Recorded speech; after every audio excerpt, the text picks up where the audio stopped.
अजीत सिंह पर हमले में मुलव्विस आमिर सरफराज उर्फ तांबा दम तोड़ गया है। अस्पताल जरा के मुताबिक आमिर सरफराज की मौत खून ज्यादा बहने की वजह से हुई है। देखा आपने, सुना अब आप सोच रहे होंगे कि आमिर सरफराज तांबा कौन है और हिंदुस्तान रिपोर्टेडली उसे क्यों मरवाएगा।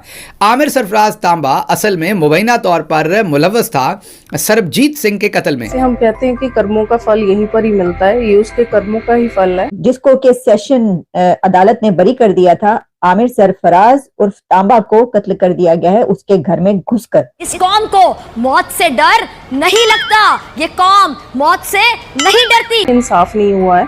इंसाफ तब होता है अगर दुनिया के सामने इनका चेहरा बेनकाब हो। इस तरह से ये शूटर दाखिल हुए, नामालूम अफराद थे, ये दाखिल हुए, नामालूम अफराद ने मारा, नामालूम अफराद रवाना हो गए। कहाँ करे जज्बा लेके कहाँ जाएंगे जब करेंगे कुछ जज्बे का क्या करेंगे? कौन सा जज्बा? जज्बा भी नहीं है, जज्बा भी नहीं है। यहाँ पे जब वाघा बॉर्डर चले जाओ ना, वहाँ पे इंडियंस की आवाज ज्यादा होती है as compare to Pakistan. Bharat में इन चीजों को डिनाइल में रखा जाता है, इनकार किया जाता है, मगर इस बार भारत ने इस चीज का इतराफ किया कि हाँ, हमारी रॉ ने आपके अदम इस्तेहकाम को देखते हुए अंदर घुस के आपके इतने लोगों को मार डाला। हिंदुस्तान ने डबल डाउन किया है और अब रिपोर्टेडली आमिर सरफराज उर्फ तांबा को घर में घुसकर लाहौर के अंदर कत्ल कर दिया गया है। बहुत बड़ा सवाल पैदा होता है पाकिस्तान की इंटेलिजेंस एजेंसीज के बारे में। तोबा तोबा तोबा, खुदा मुझे माफ करे। इंडिया जो है ना, अपने लोगों को, या समझ लें इंडिया के अंदर जो लोग हैं, जो उसकी आवाम है ना, वो अपना मुल्क परस्त लोग हैं। कंट्री फर्स्ट बाद में आता है, बाद में आता है। जिस तरह उन्होंने एक नारा लगाया कि ये जो इंडिया है ये हमारी धरती माँ है, भारत माता। भारत माता का इन द सेंस होता है कि आवाम को ये बताना कि ये कंट्री आपकी माँ के बराबर है, इक्वल है। जिस तरह आप अपनी माँ की रिस्पेक्ट करते हैं, आप उसी तरह इस कंट्री की रिस्पेक्ट करेंगे। खातिर ख्वाह हिफाजत क्यों नहीं की गई? खातिर ख्वाह इस सारी चीज़ को प्रिवेंट करने की कोशिश क्यों नहीं की गई? पाकिस्तान ने क्या हिंदुस्तान की अब चरागा है कि जिसको जहां पर दिल करेगा वो ढूंढ ढूंढ कर नैप डाउन करेंगे और वहां पर उसे कत्ल करेंगे। अब ये किसने मारा है और घर में घुसकर कौन कत्ल कर रहा है, ये बहुत सारी कहानियां आपको पता है कि कई सालों से चल रही हैं। इसके ऊपर तो बहुत कुछ ऐसा चलता रहा पाकिस्तान और इंडिया के बीच, जिसमें कहा जाता रहा कि घर में घुसकर मारेंगे। सरबजीत सिंह एक हिंदुस्तानी जासूस था जो पाकिस्तान में 20 साल से ज्यादा अरसे से जेल में था और जेल काट रहा था कोट लखपत जेल लाहौर के अंदर। और फिर मुबैना तौर पर इल्ज़ाम लगा कि आमिर सरफराज उर्फ तांबा और उसके एक साथी ने मिलकर सरबजीत सिंह को जेल में तशद्दुद करके कत्ल कर दिया। जय हिंद दोस्तों, आमिर सरफराज तांबा ऐसा कुछ अजीब सा नाम है इस आतंकवादी का, जो कि अब निपटा दिया गया है अज्ञात हमलावरों द्वारा। इसने क्या है कि सरबजीत जो कि पाकिस्तान की जेल में बनते, वहाँ पर उनकी हत्या कर दी थी इसने, तो उसका ये दोषी था और स्वाभाविक है इसको सज़ा मिलनी ही मिलनी थी। लेकिन ये सज़ा भारत ने दी है ऐसा ज़रूरी नहीं है। अब वहाँ पर आप पाकिस्तान में देखिए, पाकिस्तान में कोई ऐसा तो है नहीं कि 10-20 लोग ही निपटे हों, अनगिनत लोग मारे जा रहे हैं अनगिनत लोगों द्वारा। पाकिस्तान कोई स्टेबल कंट्री नहीं है बॉस, सीरिया इराक जैसा ही हाल हो चुका है पाकिस्तान में। अब आप कह दीजिए कि BLA जो मार रहा है वो भी भारत के ही आर्मी है, वो BLA थोड़ी है। BLA आए दिन इधर उधर बम फोड़ रहे हैं तो वो भारत के ही लोग हैं, तो ऐसा कुछ नहीं है पाकिस्तान में। देखिए अब आप एग्जाम्पल के लिए मैं आपको समझाऊं, जैसे एक शहर है, 5 गुंडों का ग्रुप है, तो पांचों गुंडों चाहते हैं कि वर्चस्व हमारा बने पूरे शहर पर, तो वो आपस में ही लड़ेंगे, तभी स्वाभाविक है एक को एलिमिनेट करोगे तभी तो आप मैन पायदान पर आओगे।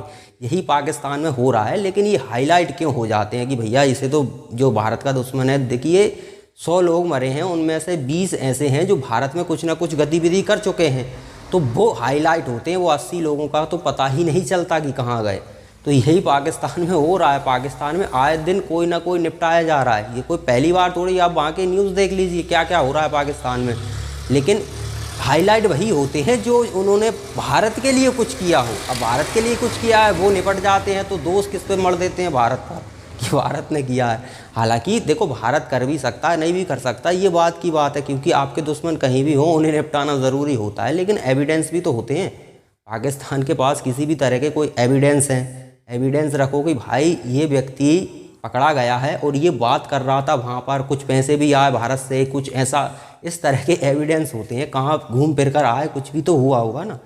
हम पाकिस्तान के खिलाफ कितने एविडेंस UN में रख चुके हैं, तो पाकिस्तान के पास भी कोई एविडेंस होना चाहिए जो वो रख सके। तो बिना एविडेंस के आप इस तरह से इल्ज़ाम सिर्फ लगा देना, और ये व्यक्ति को नहीं, पाकिस्तान में सभी की यही हालत है। आपने जो किया है भुगतोगे। आप ये नहीं समझ सकते कि भैया हम दूसरे को निपटा दें तो हम बचे रहेंगे, तो तुम्हें भी दूसरा कोई निपटाएगा। और पाकिस्तान में तो स्वाभाविक है, हर तरह जज्बा वाले लोग घूम रहे हैं, सभी के पास जज्बा है, जिहाद पड़ा है उन लोगों ने, तो बस वही करना है। अब वो भारत तो आ नहीं सकते, तो पाकिस्तान में ही लगे पड़े हैं। तो चलिए पाकिस्तान का मीडिया इस खबर पर और आगे डिटेल में क्या कहता है वो देखते हैं।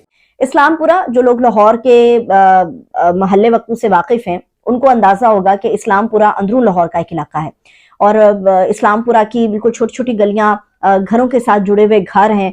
और इस्लामपुरा एक ऐसा इलाका है जहां पर आपको एक दूसरे की खबरगिरी बड़ी आराम से, बड़ी आसानी से हो सकती है। अंदरून लाहौर पूरे का ये सिस्टम हमेशा से रहा है और अब भी है।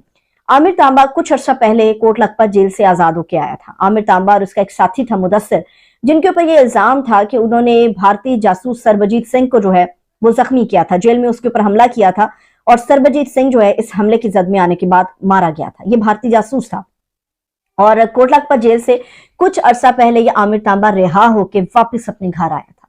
और आज कुछ देर कबल इस्लामपुरा में चंद शूटर्स घुसे, मोटरसाइकिल पर ये शूटर्स मौजूद थे और आमिर तांबा को घर के अंदर गोलियों के साथ छलनी करके ये चले गए। ये कहां से आए किसी को नहीं पता, इन्होंने मार डाला किसी को नहीं पता, ये कहां गए ये भी किसी को नहीं पता।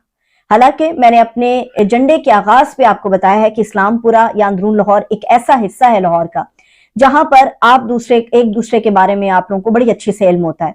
साथ वाले घर में क्या हो रहा है ये भी आपको इल्म होता है। नुक्कड़ पे हमेशा आपके 5-10 ऐसे लड़के मौजूद रहते हैं जिनको पूरे मोहल्ले की खबर हो रही होती है। इसके अलावा घरों से जुड़े हुए घर हैं, मगर किस तरह से ये शूटर दाखिल हुए, नामालूम अफराद थे, ये दाखिल हुए, नामालूम अफराद ने मारा, नामालूम अफराद रवाना हो गए। इस वक्त जो लाहौर के जिस घर में इसका कत्ल हुआ है, इसको वैसे जख्मों की ताब नहीं ला सका क्योंकि अस्पताल के रास्ते में ये आमिर तांबा दम तोड़ गया। तो दोस्तों, कर्मों की सजा स्वाभाविक है, मिलती है। सरबजीत की रिहाई होने वाली थी, शायद रिहाई से पहले इस बंदे ने अब किसी और के इशारे पर ही हुआ होगा, स्वाभाविक है, उसकी हत्या कर दी, मार मार कर पीट कर उसे मार डाला। मतलब तो हालांकि पाकिस्तानियों को भ्रम है कि हम ही हैं जो कुछ कर सकते हैं, जैसे कि हम किसी को मार दें, पीट दें, कुछ भी कर दें, हमारे साथ कभी कुछ नहीं होने वाला, हम तो बादशाह हैं, दुनिया हमने ही बनाई है, ऐसा लगता है इन लोगों को। तो इसीलिए ये भीख भी मांग रहे हैं क्योंकि दिमाग से पैदल लोग हैं। अब आप बताइए कि एक व्यक्ति जो छूटने वाला है तो आप उसकी हत्या कर देते हो कि क्योंकि स्वाभाविक है अगर वो बाहर जाएगा तो रियलिटी बताएगा जो उसके साथ हुआ है कुछ भी जो पाकिस्तान में, तो उसे छिपाने के चक्कर में इन लोगों ने सरबजीत की हत्या कर दी। लेकिन आज उसका यूँ कह सकते हैं थोड़ी श्रद्धांजलि के तौर पर मिल गया है उसे रिज़ल्ट। और पाकिस्तान में ये अब यही होना है, पाकिस्तान सेफ जगह नहीं बची है। ये पाकिस्तानी खुद मानते हैं कि कब उनके पास पैसा आए, कहीं का वीज़ा मिले, वो भागना चाहते हैं। लेकिन भाग भी जाओगे, सिटीजनशिप नहीं देगा आपको कोई, क्योंकि पाकिस्तानियों को तो इस समय पहले बहुत दी है, क्योंकि अब जैसे कि ब्रिटेन हो गया, ये यूके वगैरह, यहाँ पर पैसा ज़्यादा है तो उनके लोग काम नहीं करना चाहते, तो लेबर के तौर पर किसे उठाएं, पाकिस्तानी आ रहा, चले आते जाओ, तो वो पाकिस्तानी वहाँ पहुँचे। लेकिन जैसे ही उनकी तादाद बढ़ी, उन्होंने ब्रिटेनियों को ही पेलना शुरू कर दिया। अब पेलना शुरू कर दिया तो उन्हें समझ आ गया कि ये तो बहुत बड़ा समस्या है, इसलिए उन्होंने रोक लगा दी है। मतलब ऐसे कानून बना दिए कि आप वहाँ पर संभव ही नहीं है जाना, और नागरिकता मिलना तो असंभव है। तो पाकिस्तानी भाग के भी जाएँ क्या, उनकी मजबूरी है, रहना पड़ेगा। अब भाई जन्नत आपने बनाई है तो रहना तो आप ही को पड़ेगा, कौन आकर रहेगा वहाँ पर।